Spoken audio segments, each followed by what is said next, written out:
এখানে এলাচ, দারচিনি, তেজপাতা দিয়ে দিলাম। তারপর দিয়ে দিব সয়াবিন তেল।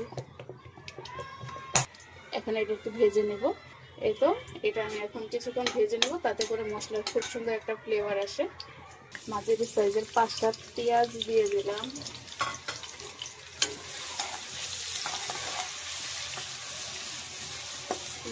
মিক্স করে দিয়েছি। এখন এর মধ্যে দিয়ে দেবো লবণ স্বাদ অনুযায়ী, তাহলে পেঁয়াজটা তাড়াতাড়ি নরম হয়ে আসবে। আমি লাগলে পরে আবার দিয়ে দেব, আশা করছি আর লাগবে না। তো নেড়ে মিক্স করে হালকা একটু ব্রাউন কালার করে আমি ভেজে নেব।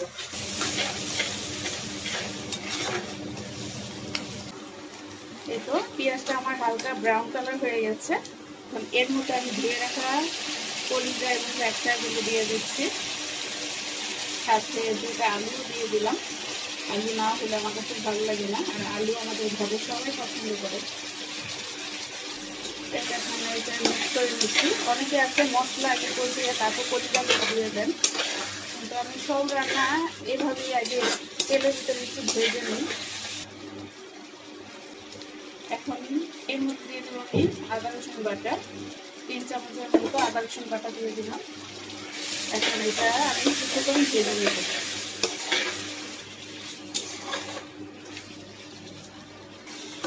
এই পর্যায়ে এত সুন্দর একটা ফ্লেভার বের হয়েছে, মনে হয় কি ওই যে গরু মাংস রান্না করতে করতে একদম ঝুরা মাংসটা হয়ে যায় না, ওই ঝুরা মাংসের ফ্লেভার আসছে। আচ্ছা, এখন আমার ভেজে নেওয়া শেষ। এখন আমি একে একে সব উপকরণ মেশাবো। তার আগে আমি এখানে একটু গরম পানি বসিয়ে দিচ্ছি।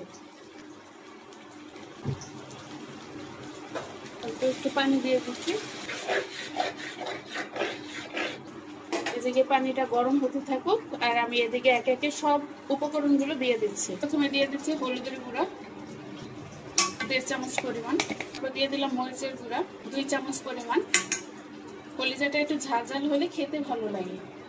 1/2 চামচ পরিমাণ গরম মশলার গুঁড়া, 1/2 চামচ পরিমাণ ধনিয়ার গুঁড়া, 1 চামচ পরিমাণ জিরার গুঁড়া, সামান্য একটু টেস্টিং সল্ট। মোটামুটি আমার সব উপকরণ দেওয়া শেষ। এখন একটু মিক্স করে নিচ্ছি। অবশ্যই অল্প একটু পানি দিয়ে তারপর মশলাগুলো অ্যাড করবেন, না হয় তলায় লেগে যাবে।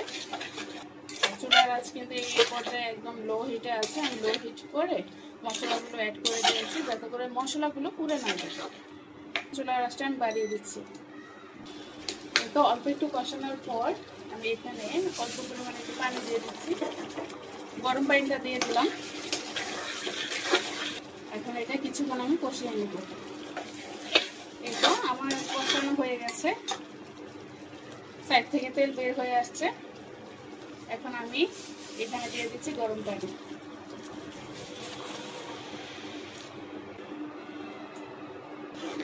এই তো পরিমাণ মতো পানি দিয়ে দিলাম সেদ্ধ হওয়ার জন্য। এখন পানিটা পুরোপুরি শুকিয়ে যাওয়ার আগ পর্যন্ত আমি ঢাকনা দিয়ে ঢেকে এটা রান্না করে নেব। এখন এটা ঢাকনা দিয়ে ঢেকে দিলাম। পানিটা কমে যাওয়ার আগ পর্যন্ত এটা রান্না করে নেব। গরুর মাংসের কলিজাটা হয়ে গেছে।